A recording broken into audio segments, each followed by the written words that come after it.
It is Wednesday, my dudes, and you are watching The Sweat, presented by DraftKings, alongside Jesse Cofield.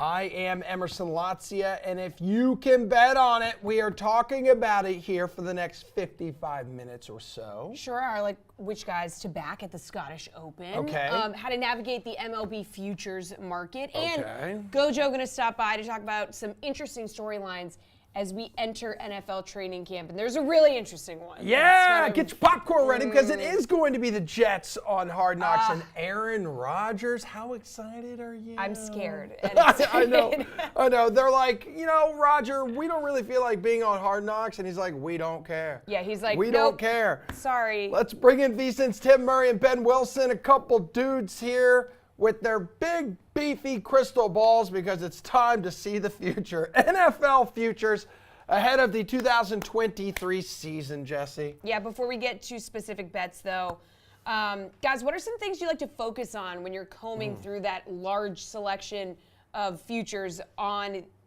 the DK Sportsbook? Like, Ben, what do you focus on? Yeah, I try to look at some of these season-long markets because, like, the reality is if you're betting win totals, futures, whether that's division, conference, I mean, those are going to be up all season. And you'll have really good opportunities to bet some teams you either like or dislike in season, depending on how the start goes.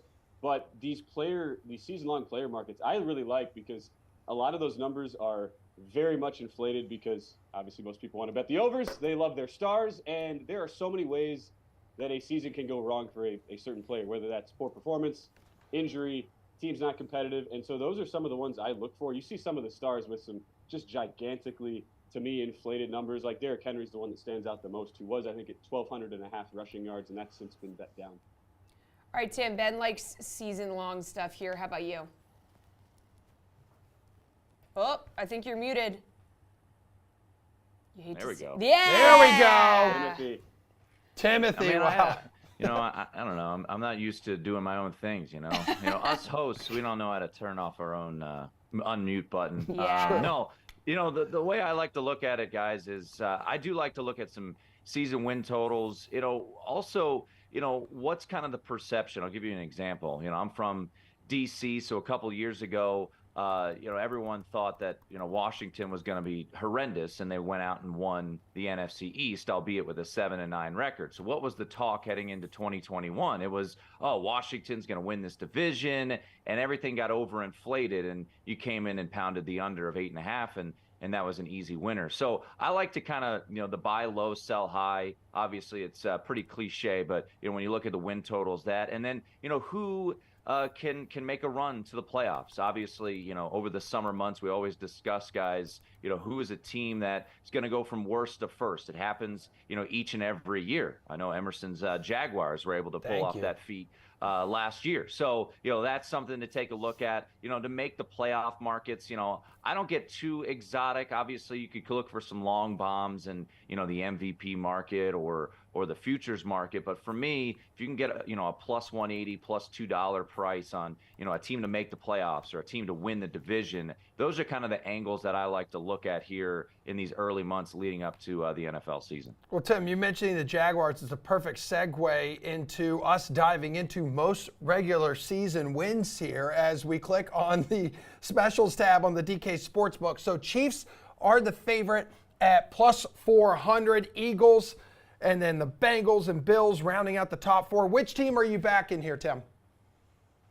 It's tricky because you look at the Bengals, I think they're a prime candidate to potentially, win the Super Bowl, and that's not really going on a limb. Obviously, they went to the Super Bowl 2 years ago and last year lost in the AFC Championship on the road against the Kansas City Chiefs. But, the tricky part for them is I think that AFC North is just absolutely loaded. Pittsburgh is the so-called worst team in that division, and they've got a win total of 8.5. And Mike Tomlin has never had a losing record as a head coach. So certainly that's something to keep in mind. The AFC West, I think, is going to be vastly improved this year. When you look at Denver, I think will take a massive step in the right direction. I do like the fact that the Chargers went out and got Kellen Moore, Quentin Johnston. While I wasn't in love with him coming out of TCU necessarily as a prospect, all things you hear coming out of LA so far is that he's fitting in quite well, and they've got quite the wide receiver situation brewing there for Justin Herbert. So, it's hard to go kind of rogue here because, you look at teams that are just stockpiled with talent. So, yeah, this is not a market, I know we're talking about that I'm necessarily racing to fire on here. San Francisco was a team that I was initially intrigued by, guys. But one thing that you kind of look at is the makeup of a schedule. And when you look at how the 49ers schedule plays out, they have a ton of rest disadvantage where, they're coming off a Monday nighter when the team they're playing is, coming off full rest, or, they're facing teams that are coming off buys. So the schedule makers really didn't do them any service there in that regard. And obviously with the questions at the quarterback position there for the 49ers. So, look, Philadelphia makes sense in this market because the NFC is deemed a little weaker, and the NFC East, I think, will be, kind of mediocre-ish this year. So I guess if default, I'd probably have to go Eagles with this particular prop. All right, Ben, this tends to be one of the more popular wagers here each season, most regular season wins. On top of the Chiefs, Eagles, Bengals, and Bills, the top four here in the DK Sportsbook. Which other team could you see sneaking in? Yeah, I know Jesse will hate me for this pseudo pandering to you, Emerson, but I actually did circle Jacksonville. Thank you. Why? Thank you. Why? Because you're a smart man, Ben. You always have been. I'm sorry. Apologies. Well, so Tim, bringing up all those points are very, very, I think, well taken, Tim, and completely agree with some of these top teams. Philadelphia is the interesting one where I'm just curious to see how they will look now that they have that team with a target on their backs. Now that teams have had a full offseason to try to game plan against this very exotic run game that kind of came out of nowhere and took the league by storm last year. It's still a relatively young team at a number of key positions. So that's the one where, even though it totally makes sense, and it's just too short of a number for me to want to bet. Whereas you have this AFC South, it's just a complete teardown, rebuild division. If you are a believer and you have conviction that Jacksonville has turned the corner, that their worst, the first path from a year ago was totally legit, and that Trevor Lawrence as a quarterback will take another step forward, well, you have a top 12 easiest strength of schedule based on your opposing Vegas win totals. Not a ton of rest disadvantages. That is something you always have to look at, and it's a pretty favorable schedule the way it lays out. So if you see there being a lot of difficult early starts, especially for like an Indianapolis, Houston, within that, and a Tennessee, that's the team I'm down on in that division, hey, you can paint a legitimate path as the rest of that conference, the rest of the league beats each other up. Maybe you see a Jacksonville team sneak in, get to like 13 wins, and that could be enough this year. Ooh, plus 1,500 too. I love it. Listen, defense isn't perfect, but they'll win a lot of games like 42-35. You know what? I like your optimism. Thank you so much. Up next, a little less exciting, fellas. Fewest wins, okay? Cardinals heavy favorite here at plus 200. Ben, are they destined to be, the doormats of the NFL season? What do you think? I mean, probably, but here's the thing. You could still just bet like an alt win total under on the Cardinals at this point, and you're not getting, it's not like it's that much worse of a bet based on the number than just to be, have the fewest wins in the NFL this year. So as much as I believe they will be, the roster is just a mess. Who knows how much they're getting out of Kyler Murray if he even plays this year at the quarterback position. But a team that could be sneaky, like a sneaky disaster this year. And if things don't go well early, you could just see this turn into a coach fired, complete teardown. Is the Las Vegas Raiders at 12-1, where a lot of people are just assuming that Jimmy Garoppolo with the foot injury, all will be fine, all is just going to be okay, and he'll come in and be the guy from day one. But there's a track record of injury there. You have a head coach who I don't trust whatsoever in Josh McDaniels, who's been a complete fraud since he's been in the NFL. If we're being real about his service time so far in that position. And so if things go south early, they're already in a really difficult division, the Raiders are. And who knows, could ownership start saying, all right, look, we have some really amazing quarterback prospects in the draft next year. Let's just tear this thing down and just sort of limp home. And what's interesting too is like DraftKings has all these alt under markets. Under 3.5 is plus 750 for Las Vegas. And in this market itself, you're getting 12-1. So I like the bang for your buck you're getting on the Raiders if you want to take a shot in this market. Tim, looked like you were shaking your head at that pick of the Raiders. So what's your take on that? And anybody else you think, what do we have here?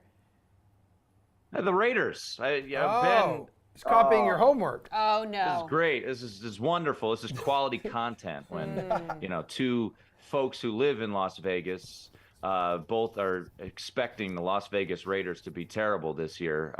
I could see the practice facility from my balcony of my house, and I'll see them practicing just absolute crap this year because they're not going to be very good. I echo a lot of what Ben just alluded to, and think about what we heard just a couple weeks ago about the Jimmy Garoppolo contract, where they shifted it around so there's not guaranteed money. So he, in theory, if he's not healthy, guys, could be cut in preseason and there wouldn't be cap ramifications. So if that were to happen, I'm not saying it will, but we're talking about exotics at 12-1. Okay, Jimmy Garoppolo gets cut.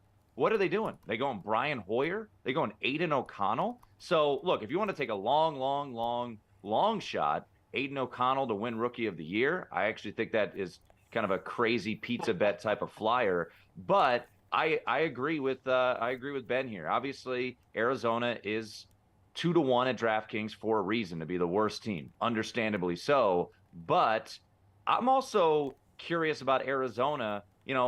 Are they really going to want to tank with all the money they have locked up in Kyler Murray? You're looking at Las Vegas. They would love nothing more than to get the life preserver of a Caleb Williams or of a Drake May, guys. So, we have a very unique situation brewing here where we've got we just saw the Summer League, right, with Victor Wembanyama, and he was this prized possession or prized draft prospect for years and years and years. The NFL doesn't want to hear it, but Caleb Williams is going to be one of the best quarterback prospects we've seen in a long time, or even Drake May from North Carolina. So, yeah, I wouldn't be surprised if Las Vegas at some point said, you know what, let's just pull the ripcord here. Let's run here on this season. And don't forget this, Josh Jacobs, one of the most productive running backs in the NFL last year, doesn't have a contract right now. So that is a brewing as well. They traded Darren Waller. There's just a lot of issues here in Las Vegas. Well, Tim, you mentioned earlier in this segment, there always seems to be a team that goes from worst to first. So let's talk most improved regular season team this season in the NFL, guys. Bears are the favorites here at plus 210 on the DK Sportsbook. So, Tim, who are you backing to complete the NFL's biggest turnaround this season? Yeah, look, guys, last year, right, everybody was in love with Denver. Oh, they're going to let Russ cook. He's going to go, off in Denver. Well, he didn't. They were awful. Nathaniel Hackett got fired middle of the season, and you bring in Sean Payton. Sean Payton, one of the best quarterback gurus, offensive minds, maybe in the history of the NFL. I mean, look at what he was able to do with Drew Brees down there in New Orleans year after year. So I like the weapons they have in Denver. Reports out of Denver right now, Tim Patrick is playing out of his mind, so we'll see if he can, pick it up there. I would like to see, a couple more wide receivers maybe take a step in the right direction. But, 5 wins last year. I think this has as a team that definitely could make the playoffs. They have the second shortest odds, but, I'm not fully buying in on Chicago's massive turnaround. I get it. They only won 3 games last year. But I think Denver as the second option there around plus, a little over plus $4 is an intriguing option for the biggest turnaround because, from 5 wins to 10 wins, that's going to put you in a pretty good position here to potentially win this bet. Okay, Ben, after the Bears, it is the Broncos plus 425, then a couple AFC South teams with the Texans, the Colts, followed by the Saints.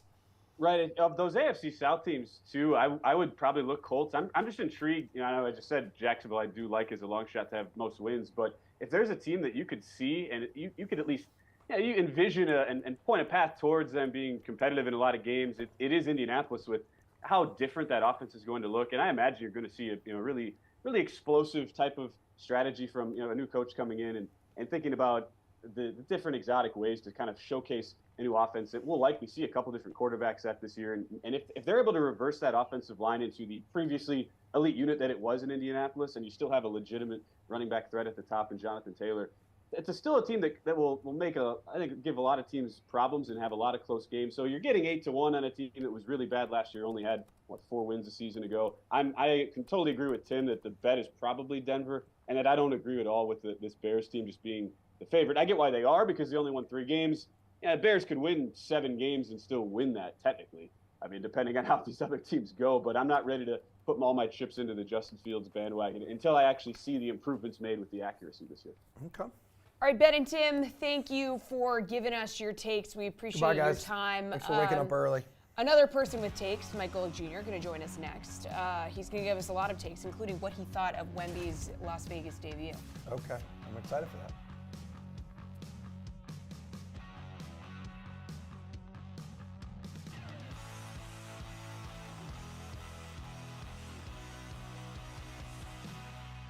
Hit my back. Whoa, I'm back, baby. It's Poppy time.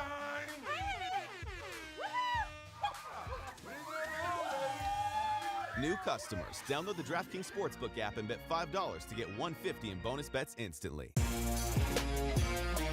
So, the player you benched just went off. But with Best Ball on DraftKings, that ends here. Enter a contest and snake draft your team.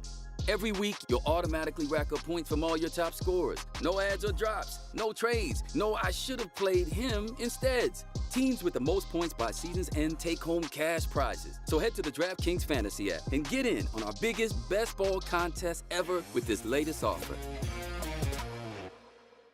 You know, betting without a game plan is a little like skating a giant ramp without helmet and pads. I wouldn't risk it. And I wouldn't bet without a game plan.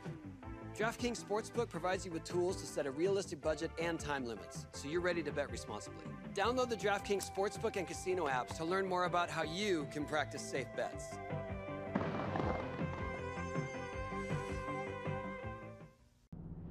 I'm a busy man. That's why I love Best Ball on DraftKings. Snake draft once and I'm done. Each week, DraftKings makes sure my actual lineup is my optimal lineup. I don't got time to set a lineup every week. I mean, to be honest with you, I don't even know what city I'm in right now. That's New York. Sorry. Play season-long fantasy with Best Ball. Just draft once and you're done. No roster management. New customers can download the DraftKings Fantasy app to get in on our biggest Best Ball contest ever with this latest offer. All right, everybody, you can check out the Gojo Show every weekday. Michael Jr. going to offer his unique perspective on some hot topics, okay? We're talking sports, we're talking pop culture, we are talking special guests.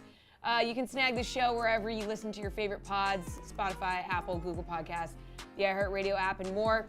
And he's here in all his glorious sunburn with us now, Michael Jr. Brother, what happened? You just straight up forget sunscreen? You know what? I forgot what baby soft white skin I have and how different the sun is in Southern California. I lost a battle against my oldest foe once again. It honestly looks like the sun punched me in the face. So, yeah, I'm feeling it right now, but I'm hoping it's going to nestle into a nice golden brown everywhere but the side of my head where the steps from my sunglasses look like the steps that get carved into people's haircuts. Yeah. Did you think you were tougher than the sun? The sun, bro? The literal sun? Apparently, yeah. I am so dumb. It'll either turn into a nice tan or it will start bubbling and peel off. So one of two options. Yeah, no, I'm essentially melting right now. So ashes to ashes, dust to dust. But in my case, I'm going to go back to the Earth's molten core where I belong at this point because that's how my skin feels. Well, you were on your couch last night in your air conditioning watching the Major League Baseball All-Star game, dude. I saw that you have a lot of chain envy as you're watching this game, right? You just can't pull off the chain look that all these guys have. Well, and I don't even want the elaborate ones. Like I saw Ronald Acuna Jr. had the chain of him doing the too small celebration or taunt that he got made into that. Like I know that's never going to be me, but I love those big, thick, gold braided chains that you see so many of these guys not only wearing, but playing with. There's nothing cooler than a slow motion shot of someone trying to slide in and steal second and seeing the chain wiggle around their neck. And I just know based on who I am, based on how I look, how I conduct myself, I've never given off chain energy. I never will. I got a dumb tattoo on my chest to try and offset that. And it's just that. It's a dumb tattoo on my chest now. So I do have major chain envy. But in general, guys, I was thinking about this morning. Major League Baseball's All-Star Game is probably the last compelling All-Star game that we have, Agreed. right? Like it's the only one because pitchers and batters control so much of the sport's action where you can't really fake the funk. Or at least these guys don't, and you don't have the ever-present threat of injury, even though we did have a couple between the Home Run Derby and the All-Star Game last night of tweaks that certainly could affect some guys in general, the risk of injury is less there. And then you get the action combined with the compelling access, right? Who wouldn't sign up for the Freddie Freeman, Mookie Betts buddy cop drama, or buddy cop comedy, excuse me, in a heartbeat? Those guys were great. You had pitchers and batters mic'd up at the same time. I thought it's a great combination of the access that should come with a game that doesn't matter, but also compelling enough actual baseball to make it worthwhile. Yeah, and just backing up like your comment there about Major League Baseball's version of the All-Star Game being the best All-Star Game among all the major sports. I mean, that was evidenced by the fact of like 7.5 million people tuned into the All-Star Game, Major League Baseball All-Star Game last year. That was 1 million more than the Pro Bowl. So the only time baseball beats the NFL, really anything. Yeah, no, you're exactly right. And to be clear, right, it's not one of those things that I think is going to make anyone watch any more or any less baseball going forward after this. But if nothing else, listen, every year we talk about this. All-Star games are supposed to be your celebration of the sport. And I think, one, Seattle deserves a ton of credit. You know, it's a great sports town. It was a great venue for all of this. You had awesome involvement from Seattle sports stars across the board. You got Ken Griffey Jr. back out there. Marshawn Lynch presenting the trophy for the Home Run Derby. All this great stuff, and a game that delivered. You had the National League winning for the first time since 2012. So all around, baseball did and understood the assignment as well as anybody in sports, and they deserve credit for that. Yeah. All right, well, I bet you haven't been asked about this yet. A lot of people watching the Wemby debut. Yeah. You know, that is for sure. After not looking that sharp in Game 1, the dude put up a great stat line in Game 2. But as most of the top players do at Summer League, he's going to be held out here. So what did you learn about Wemby as a player? Obviously, we knew he had amazing potential. Did you see some of that sneaking out? Yeah, he's quite skinny. Yeah, quite skinny. He's very terrifying to watch. Like, I'd imagine if Slender Man, the actual monster, came to life and played basketball, it would look like Big Vic. He's almost haunting because he lurks through everything. And I think what we saw is, listen, there's certainly going to be some transition process as he does come into a league with bodies that right now, early on, might be able to push him around a little bit. But there's so much there to work with. Even in the first game where offensively you had the 2 of 13 shooting performance, you still had a guy with, 5 blocks in that game, seemed to alter every shot around the rim, dished off some really interesting passes that would have been finished by better quality players around him on the team. I think you saw enough of what we've all been excited about there. Nothing that big and that long should move as well as he does. And yet from ball handling, from his ability to run up and down the court, you saw an athlete far too fluid at that size to exist in human earth. So I was impressed. I'm excited to watch his continued maturation. We've all talked about it. He's in a great place to develop that kind of talent under Greg Popovich in San Antonio. And when he gets back to San Antonio, he won't have to run into any more celebrities that his security might mismanage and ultimately lead to an international incident. Oops, all right, so I did it yeah, again. or hit me, baby, one more time.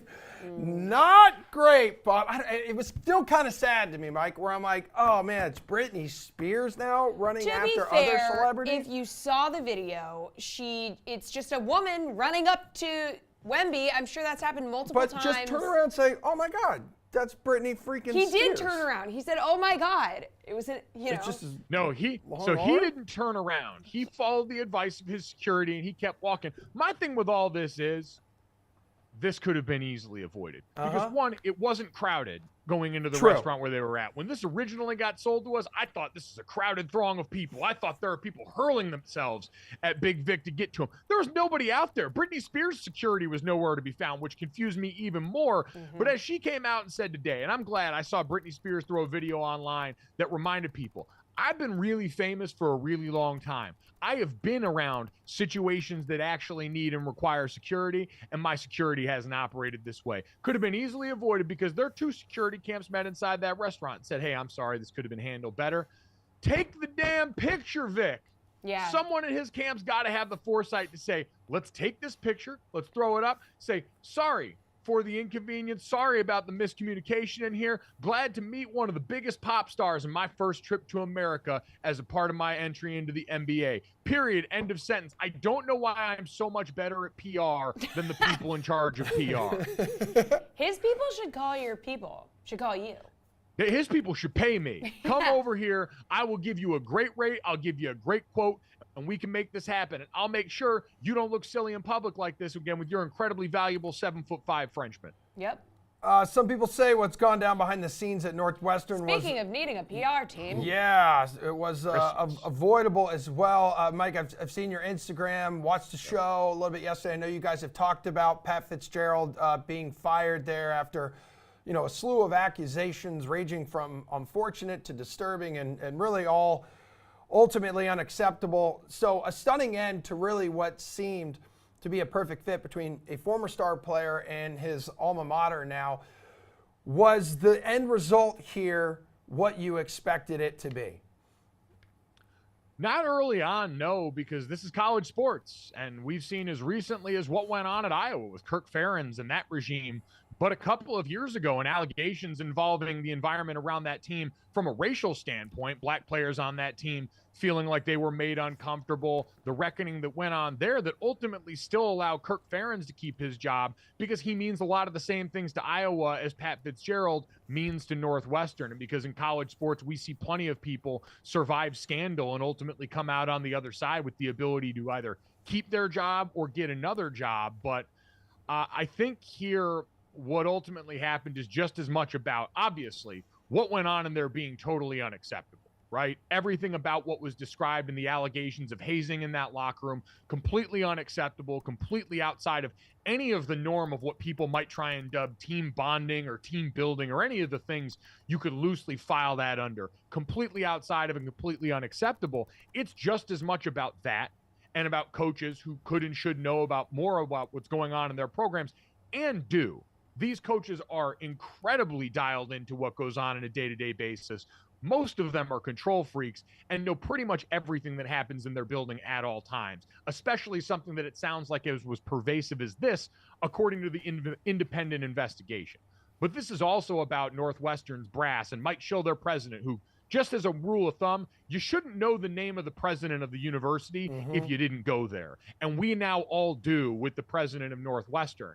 And because originally he either lacked the information that the student newspaper was able to get a hold of or knew that information and still willingly offered up a 2-week suspension as the punishment for Pat Fitzgerald initially, that led to the even more outsized even more reaction from this initial conversation, from what went down here. And so I think that's just as much a part of this story, guys, is that initial 2-week suspension prompted even more reaction because we looked at the cause and effect and said, these two things don't match up. How does this only equal 2 weeks in the summer dead period of recruiting where nothing's going on?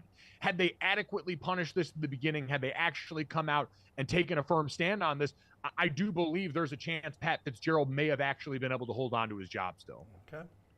All right, well, we just did a segment on the NFL with a couple of our friends from VSiN. Kind of hard to believe training camps are a week away. I cannot believe that. Aaron Rodgers and the Jets on Hard Knocks? Yeah. Let's go, baby. So some compelling storylines heading into the season. What do you have your eye on? And I mean, I feel like we all have our eye on the fact that the Jets are going to be on Hard Knocks, and the Jets do not want to be on Hard Knocks.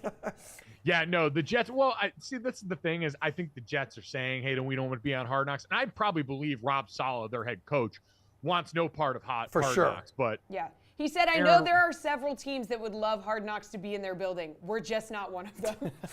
Yeah, I mean, that we might apply to him and the coaching staff because for sure, like him, Nathaniel Hackett coming over as offensive coordinator after the failed attempt at being a head coach in Denver last year, I'm sure they don't want this because they're already having to overcome being the bleeping Jets. It's hard enough to try and win in a place that just absolutely sucks the life out of teams on a yearly basis. But Aaron Rodgers, with access to microphones and cameras, with the ability to say what he wants and get his opinions off his chest, I have a feeling he might have fun with this. Sauce Gardner, who I just saw online going to war with other defensive backs, that group all going at each other past and present yesterday. He seems like a guy with a personality who's absolutely supposed to be in front of the camera. So I think it's going to be entertaining. I'm looking forward to that one. I mean, storyline-wise, they're a part of one of the more compelling divisions in football, too. This is, I think, the coup for the NFL is the Jets qualify because they were bad in the last couple of years, but they've acquired a Hall of Fame quarterback. They've done a good job slowly building up this roster outside of the offensive line in the last few years, and they're in a division where the Buffalo Bills felt like they took a little bit of a step back and had that drama, and they're building potentially with star quarterback and receiver. the Miami Dolphins, who might have one of the best rosters in football, and if Tua Tagovailoa can stay upright and healthy, might have a chance to actually win this division. And then the New England Patriots, who actually have an offensive coordinator back in the building again this year, trying to see if they can revive Mac Jones and Bill Belichick's late career legacy. The AFC East is one of the most interesting divisions in football. And through Hard Knocks, we've now got a window into that in the preseason, because I'm sure all of that is going to be the backdrop for what the Jets are trying to accomplish in camp as much as anything. Michael, now to the most compelling part of this segment every week. Who gets the Gojo Rose of the Week, and why is it sunscreen? I'm just kidding. Yeah. You know what? I will go to a place that needs sunscreen, and that's Tampa, Florida. Yeah. Shout out to Tampa Bay Buccaneers. You received my rose. They put out their video release of the creamsicle jerseys that I believe are going to make their appearance in Week 6. It's a phenomenal rollout and a reminder that they are some of the best jerseys the NFL has to offer. There aren't a lot of throwbacks that we see actually get the job done, but the creamsicle Tampa Bay Buccaneers throwbacks are a gift sent from the heavens, and I'm glad they'll be back in our lives this fall. I had a creamsicle recently, and I haven't had one in freaking years. They're like the delightful. orange with just like the nectar of the gods on the inside. Like, my Lord, I love food and popsicles. Reminds and me of ice being cream. like 7 years old and you've been at the pool all day or whatever. Yes, And you're yeah, just your like, parents haven't seen you in 12 hours and they don't care. Yeah, they don't care. Yeah, you're a little kid and you've got orange just all over your face because you can't just eat it clean. You can't just get it all in the tank. No. It's got to be all over the tank. So you're sticky, you're covered in it, it's wonderful. It's because like you kids with the only sunburn. eat from the top of the popsicle, so the bottom half is just dripping all. Oh, and the bottom of a creamsicle is like exposed, yeah, like the white it's fluffy just- cloud of cream. Kids are crazy. Oh, all right, Mike, love you. Yeah, and I have you guys. one. I have one. Okay, so our very own Jared Carrabis was actually at the All-Star game, Yeah, which speaking is of kids. pretty cool. Ahead of the game, he got the chance to talk with David Ortiz about the game, about the state of baseball now, including how Papi handled dealing with opponents during his time in Major League Baseball. So check out this clip. When you were playing, did you ever want to like guard your secrets? Like guys are coming up to you. I mean, every year, pretty much every year that you played for the Red Sox, except for like, I think 2006 and 14, 15, right? Like those are the only years where you weren't contending for a World Series title. If I come up to you at the All-Star game and I'm like, hey, Papi, like, what are you seeing in my swing? And this dude's in the AL East or whatever. Are you like, I'm not telling you. Like, why would I tell you? I'm trying to beat you out there. Well, in my case, if you were a Yankee, definitely not. No, man. You know, in my case, I always was the kind of guy that a lot of guys used to come to me because it's not the same me telling you and you figure it out right away. You know what I'm saying? It doesn't matter how many people talk to you. It all depends how good you can achieve things. There's a lot of guys that they always used to come back to me and ask me questions. They can wait for you to go to their city or then come to yours to have those type of conversations. You know what I'm saying? And that's how it used to go. That's how it used to be back in the day when I played. The star attraction around the All-Star game. I know that he's got the nail thing going on, so we're probably not going to see him in the game. But Shohei Ohtani is the global face of baseball right now. About a month ago, mid-June, the Angels 8 games above 500, their second wild card spot. Since then, worst record in Major League Baseball. They lose Mike Trout. They're 4.5 back of the wild card. They've got 5 teams ahead of them. If you are the general manager of the Angels, do you have what it takes to pull the trigger on a Shohei Ohtani trade? They are in a tough situation, but if I'm them, I will give them away. Number one, they're not going to sign him. No. They're not. And number two, listen, when you are a player that you got to be traded for Shohei Ohtani, like you say, you better have 10 All-Star again in your back pocket. Exactly. You know what I'm saying? You're talking about getting the best of the best out of any organization, especially on the run, to go to the playoffs. And I would donate those 3 months and get something that I can build up around for the future. You know, you're going to continue having a Mike Trout in that organization for a while. Hopefully go somewhere else too, man. I want to see that guy winning a World Series. And I don't think it's going to happen in Anaheim for a while. He's been there for a minute. Long time. Long time. You know what I'm saying?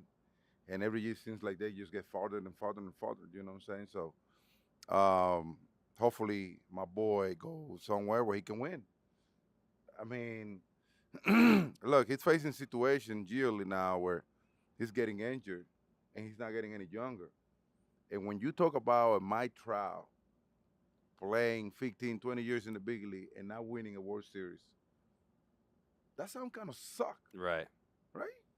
So if I'm him, I would look forward to go somewhere else where I can win a World Series and probably give the opportunity to Anaheim to, on a trade, get guys, multiple guys that can give you the opportunity to go into that winning ball club, going into the playoff type of thing. Because during my era, Anaheim was in the playoff pretty much every year. Yeah, Vladdy was over there doing the damn thing. Washburn, Percival, all the studs, man. I compete against all those guys. Yeah. Lackey before he came over. We used to get prepared to compete against Anaheim. Every year. during the 04, playoff. 08, It sucked. 09. We beat you guys all the time. 09, they swept us. Boy, yeah. You're right. Yeah. You're right. That was it, That was though. when they went against the Giants, wasn't it? No, Giants was 02. 02, yeah. 02, yeah. Yeah. That was when Barry went off. Yes. Yeah. Mess around with the wrong guy. Yeah. So you would trade Shohei, but do you think Without a doubt. Do you think they will, though? As much as it's gonna hurt, I will definitely go for something the best of the best future and give another team the opportunity to use Shohei to win. Yeah. Hopefully the Red Sox. So we're not. Yeah. Hopefully. Yeah. Yeah. What's your pitch? Make your pitch right now. Shohei's watching. Hey, come to the Red Sox. What do you got for him? I take you to have some amazing sushi over there. Okay. All right. Hey, our long National League nightmare is over. The NL winning the Major League Baseball All-Star Game for the first time since 2012, so snapping a 9-game losing streak, thanks in large part to the league's worst team, ? Mr. Diaz of the Rockies hitting a game-winning 2-run tater in the 8th to spearhead a 3-2 win over the American League. And one of our best baseball analysts, Gary and Thorne, is joining the program. Now, we're going to take a second half preview, a little betting preview. But before we do that, let's get his reaction. What was your favorite part about last night's game, Gare Bear? A lot to choose from. Yeah, I mean, I'm not a huge All-Star Game guy. I think when we talk about like MLB All-Star Weekend, I'm still a big home run derby guy, especially since they made the fixes they did a couple years ago. But in terms of the game, it was kind of like bookended with really, really fun stuff. You had the first 2 batters of the game barreling up Garrett Cole and then these amazing jumping catches at the wall. And then it was kind of boring for like 8 innings. And then you had Julio Rodriguez come up with, a guy on 2 outs in the 9th in Seattle. So I think it started really fun. It ended really fun. And it was kind of just not a lot of hits in between, but still fun night in general. It's a low bar, but still easily the best All-Star game in professional The bar is on the floor. For sure, it is. How did you feel about like Nathan Eovaldi and these pitchers being mic'd up and kind of talking to the booth? I really enjoyed like the Freddie Freeman at first base. I enjoyed that part. I thought the pitcher part was a little, awkward at times. Yeah, I mean, it's tough. I just think you need the right personality to get that done. Bingo. I mean, it hasn't gone well this season. I don't know if there's like a mic'd up pitcher at the All-Star Game curse, but like that was one of the more fun moments last year was Alek Manoah striking out the side while just talking crap over a live microphone. But it didn't seem like Eovaldi really wanted to be wearing the mic all that much. He kind of had, it's kind of like when you were talking to someone or trying to do work and someone's kind of talking to you off to the side. Like he just seemed bothered by the whole thing. So Freeman was fun. To some extent, like Soto was fun. But again, you just need guys who are a little bit more engaging, I would say. And Eovaldi wasn't really that. And I don't know if baseball players have like the biggest personalities. Definitely not. No. A lot of them are just kind of keep your head low because we got to do this damn thing 162 times a year. Exactly. So maybe not the best idea. Now let's actually look ahead to the second half of the season, though, Gary. And so both leagues, we have players that are major favorites to win MVP. No duh, Shohei Ohtani, minus 800 favorite in the AL, while Ronald Acuna is minus 330 in the NL. Now, barring any injuries, which is saying a lot, is anyone in striking distance of these two? What do you think? Yeah, it's really interesting the setup we have on the DraftKings Sportsbook right now. You can take the field in the American League for plus 500 against Shohei Ohtani. You can take the field in the National League at plus 230 against Ronald Acuna Jr. And I think those numbers are accurate. I would say if there is a competition, it's definitely in the National League. I think the American League right now, especially with the Rays cooling down, I mean, they lost 7 of their last 8 heading into the All-Star break. Wander Franco has a really nice case. If you look at like Fangraphs WAR and Baseball Reference WAR, he's a fantastic defensive player, but I don't think his offensive numbers are jumping off the page enough if the Rays aren't winning like 115 games for him to take this MVP award away from Shohei. So the National League is where maybe we have a fight, but even that you kind of have to squint and really project some amazing second half performances, specifically for Mookie Betts. I think Betts has a shot to maybe take this thing down, but again, he'd have to hit like 50 home runs. He's got 26 right now, so it's not out of the question, but you know, as we saw on Monday, power hitting is not Mookie Betts' forte. He's one of the best hitters in all of baseball, but raw power is not, you know, doesn't have 80 grade raw power by any means. So maybe the Dodgers go on a crazy run. Maybe Mookie flirts with 50 home runs. But honestly, at this point, if Acuna is going to also flirt with 50 home runs and steal 80 bases for a Braves team that might win 110 games, I mean, the Braves have the second easiest strength of schedule of any National League team for the remainder of the season. Oh my gosh. They could honestly challenge like the Mariners win record. Like things can get a little kooky down the stretch here. I just think Acuna and Ohtani have it. All right, let's talk some Cy Young here, Gare Bear. On the AL side, how do you see this race shaping up? Odds are much tighter here between Valdez, Gausman, Cole, and then there's, you know, tons of other guys a little bit behind him. Yeah, so the first thing I would say about Cy Young voting is it seems like voters have been far more hesitant to reward sort of advanced statistical profiles. You know, we look back to as recently as like the Robbie Ray Cy Young season against Garrett Cole. Cole had much better advanced numbers, which is usually reflected in F-WAR. But it was Ray who had better actual numbers like ERA, and people still seem to care about that when it comes to Cy Young voting. So it's a really tight race. I think right now, justifiably, Fromber is kind of in the lead, but if I had to take someone with slightly longer odds, I think my number one pick is Shane McClanahan. I know he's on the IL right now, but it doesn't seem overly serious. I think he's only going to miss 1 or 2 starts coming out of the All-Star break. And McClanahan is fantastic. I mean, he's someone who is only, you know, 0.2 of a run behind Framber Valdez for the AL ERA crown.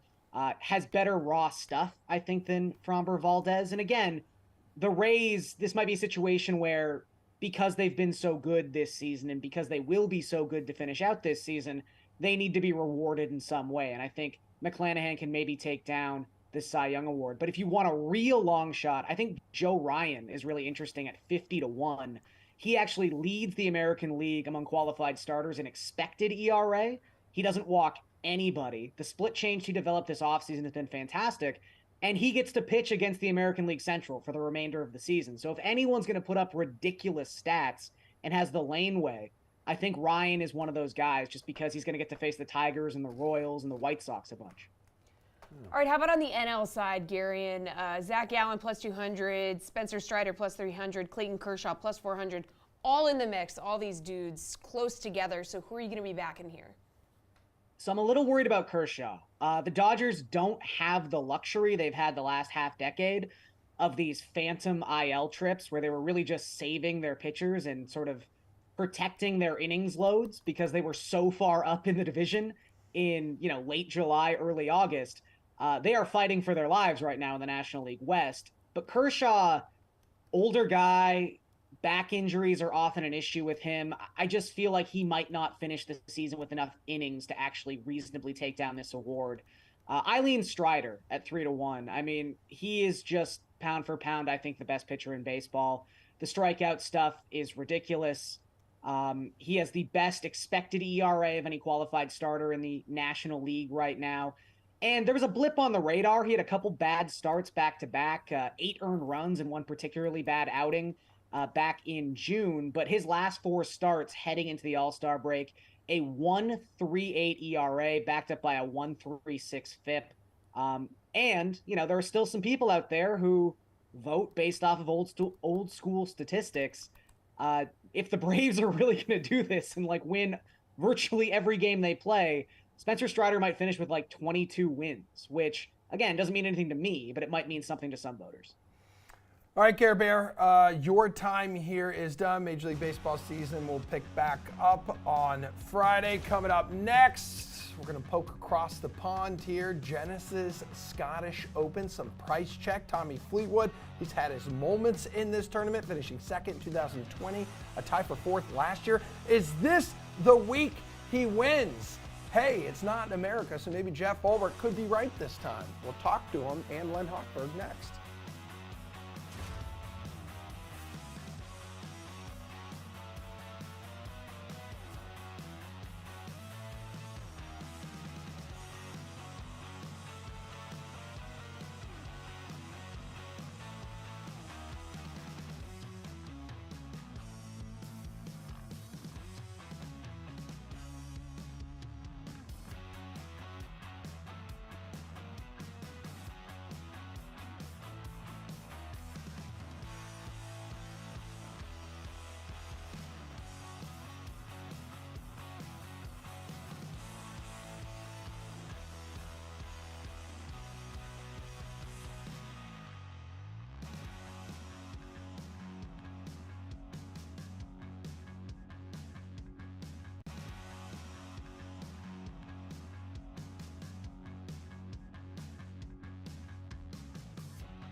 All right, the Genesis Scottish Open beginning on Thursday at the Renaissance Club in North Berwick. Yes, Emerson, that's how you pronounce it. Jason Sobel helped us out with that. That is such a fancy way to say Renaissance. I know! That's Thank so you! unnecessary. It's called the Renaissance Club. There's no way. So I love Sobel, but he was effing with you. No! I mean, I hope not. I'm just calling definitely it the screwing with Renaissance you. Club. Well, it's Time to do, hopefully the wool's not getting pulled over my eyes. Time to do some price checking with DraftKings contributor Jeff Ulrich and RotoWire senior golf writer Len Hochberg. Thanks for being here, guys. Hey, no problem. I mean, we got her. It's over. I mean, the joke's out. She's been saying it wrong all week. You guys have just been messing with me. No, it is called the Renaissance Club. I looked it up after the show. All right. I would have gotten it wrong in 3 minutes if I didn't hear you guys say it the right way. Yeah. It's not the right You're way, welcome, Len. everyone. Keep calling it the Renaissance It's Club. called the Renaissance Let's Club. do my pinky up here, a little T as Okay, well. they're Scottish. Okay. They're not English. Okay, freedom. All right. Look at the top of the salary board. There's not a whole lot of surprises here. Jeff Ulrich, can you give me a reason to fade some of these top dudes who are going to cost you an arm and a leg? No. No, I can't. I can't actually give you a reason, and nor should you want to fade some of these guys. I know it's the links, and everyone's going to be talking about, oh, it's quirky, and oh, it's weird, and this and that. But I mean, when it comes down to it, this is still a shorter par 71. Scotty Scheffler's the best iron player in the world. If there's going to be a little bit of dip in value or a little bit of dip in ownership, just because he missed the cut at this event last season, or people think that he can't play well on a links course, yeah, you should gobble that up. Scotty Scheffler's playing some of the best golf in the world right now, and I'll second that for Patrick Cantlay, who was actually, I believe, T4 at this event last year. I really like Cantlay. You look at where his profile has been, coastal courses, Pebble Beach, the Hilton Head. This should be right up Cantlay's alley. I'm not shocked that he had success here last season. It's a bit of a shorter course, more of a wedge play for him anyways. He's a fantastic, just kind of mid to short iron player. I think Cantlay at 10-2, extremely good play this week. I would not shy away from these two. I think Rory and Xander a little bit. I'm a little bit not as inclined to roster them. I like the upside with Scheffler and Cantlay, but really, if the ownership this week is if people are going to go balanced, you should be trying to gobble up the high price guys this week. Okay, Len, what's your strategy here with these dudes, especially in the 10K department? Because we all know they're gearing up for the Open next week. Yeah, I agree largely with Jeff. I don't think we can, hey, they're looking ahead to the Open. They're not really going to try this week. I mean, once these guys get on the course, I mean, if they're playing ping pong, they want to win. And we saw that last year. Schauffele won. Cantlay was right there. No, don't fade them because you think they're getting ready for next week. And, it is a links course, but it's not entirely linksy.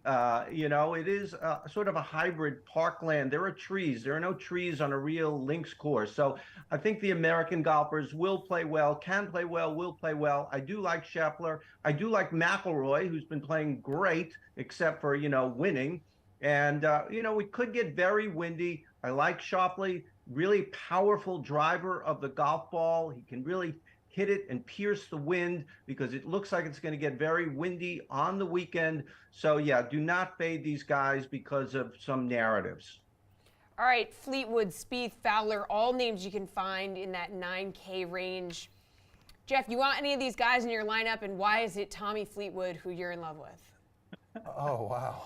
Well, I mean, look, Tommy's a fantastic links player. I'll stick up for him. But the truth is, I mean, I mentioned why you should be trying to pay up. And the reason is, it's going to be a lot of ownership concentrated. Look, all these players are attractive. Obviously, Tommy Fleetwood, fantastic play at 9,400. But, Ricky Fowler at 9,500. I mean, I really do think that you've got a chance that Ricky could just come in here and win his second tournament in a row. He's got tons of swagger. We all saw him dressed to the nines at Wimbledon. He was easily the best looking of that trio. And then you've got also players in this range. Victor Hovland, second in the Open last season as well. So, going down a little bit, Shane Lowry, a good underdog. You can just make a lineup here by taking 3 of these 9K players. So the truth is, yes, I like most of the players in the 9K range. The thing is, you have to realize Fowler's going to be coming into these big field GPPs as probably the highest owned player. Fleetwood won't be far behind. Spieth will carry ownership. So I would kind of really pick and choose. For me, Fowler and Fleetwood are kind of the cream of the crop. But I do like Shane Lowry as kind of like a little bit more of a contrarian play. Should have lower ownership. And again, if you're building with Scotty Scheffler or Patrick Cantlay, using Lowry as a second man in, really going to save you a bit of salary too. Len, what's your strategy here? Yeah, first of all, I thought Tommy Fleetwood was banned from the show, but obviously I missed that. Nope. Yeah, I'm not big on Fleetwood burned me a few weeks ago, so I'm not gonna go there. But this course, like I said, it is a combination. It's not a true links course. It is some links. They built it out of a forest. We think of the Scottish Open. We think it's been around for centuries. No, 1972, the Renaissance Club, only since 2008. Two guys who I like this week are Tyrrell Hatton and Shane Lowry. They play well on the Parkland courses in the United States. They play well, obviously, in Europe, both playing very well right now. I think we'll see lower ownership for each of them. Jeff mentioned Shane Lowry at 91, Hatton at 96. Those are my favorite plays in the 9,000s. All right, so going to be a lot of DP World Tour guys in this field as well, Jeff. Could any of them land on your list of favorite value plays here? Yeah, absolutely. I mean, you got to be a little bit careful with some of these dudes. I mean, they're on the DP Tour World Tour for a reason. I mean, obviously, a lot of them aren't necessarily tested against PGA Tour players, but I mean, Robert McIntyre at 7,400 played extremely well last week. Probably should have won the event in Denmark and just self-destructed. But I mean, McIntyre is an extremely talented young player, and he's only 7,400 in his National Open. It's a really good price to pay for Robert McIntyre, and I'll go just below Bobby Mack there at Alex Noren, who gained over 4 strokes on approach. He's won the Scottish Open before, and it was on a different venue, and it was more of a links style venue. But at the same time, Noren is an extremely high-end putter, and if his irons are working, he can definitely get it going on a course like this. So those are two players in the 7K range. I'm going to throw out one more name. He's going to be about 0.1% owned in GPPs. Matthew Southgate at 6,700.